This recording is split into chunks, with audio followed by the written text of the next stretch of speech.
Well, you know, the opportunity zones were designed or the result of the 2017 Tax Cuts and Jobs Act, and provides an opportunity for the governors in all 50 states, as well as the territories and the District of Columbia, to designate 25% of their most severely economically distressed areas to be these zones in which people can take unrealized capital gains and invest them. And depending on how long they leave them in there, the benefits accrue. If you leave them in there for 5 years, you get a 10% reduction in the capital gains that would have been required from the initial investment. If you leave it in for 7 years, that goes up to 15%.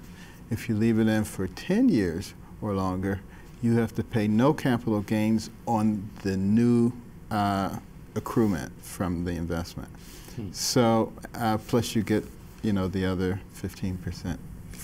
Now, in terms of human beings and those living within the city, talk about the benefits of this new program. Well, what will change? The key here is that a lot of programs in the past, we said, let's focus on this economic zone right here, and let's, you know, see if we can really bring some business in and get things going.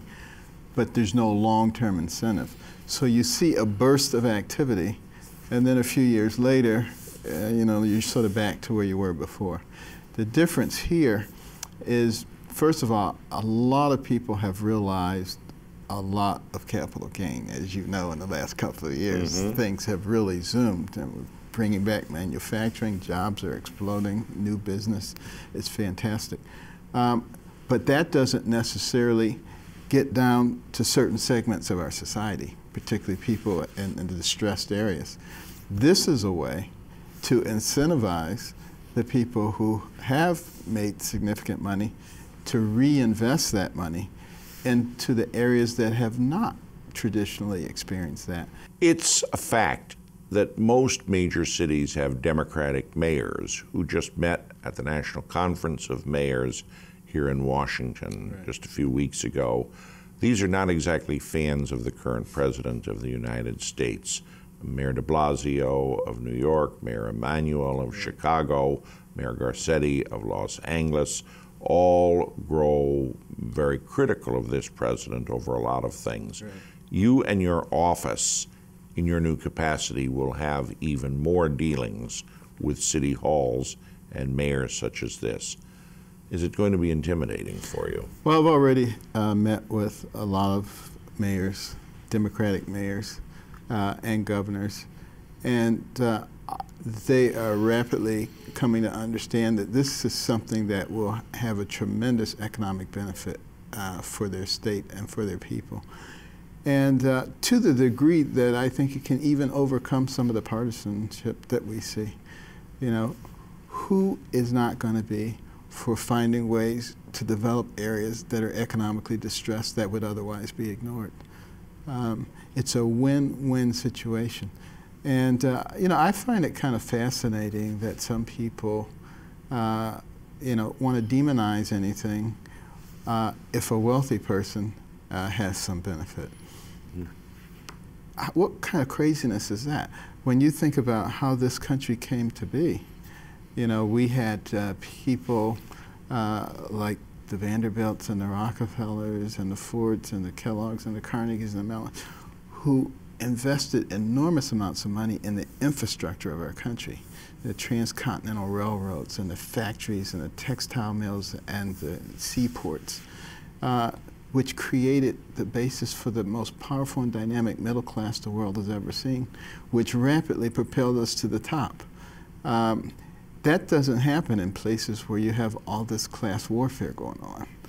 And so this is really the last place where we should be unhappy if somebody is doing well. We should be doing things that allow everybody to do well. How often do you talk to the president?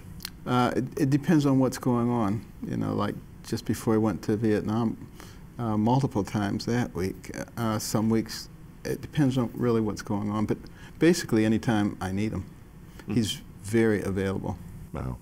Now, you are also the only black member of the president's cabinet and the highest administration official who happens to be black.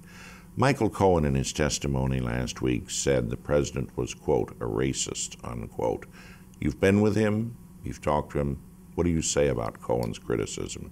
I think Cohen is trying to ingratiate himself to the people who hate Trump.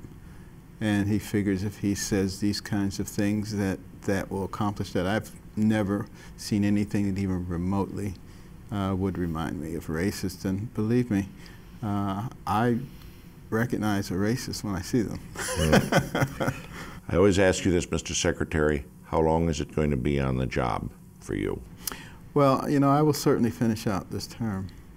And I will always be interested in America being successful. You mentioned finishing out this term. Are you not interested in a second Trump term as secretary? I would be interested in returning to the private sector because I think you have just as much influence, maybe more, there. You just watched Newsmax TV, America's fastest growing news channel, now in 65 million homes. Get Newsmax TV on all the major cable systems or go to NewsmaxTV.com and click on the Find Newsmax tab to locate us. Remember, Newsmax TV, where real news for real people.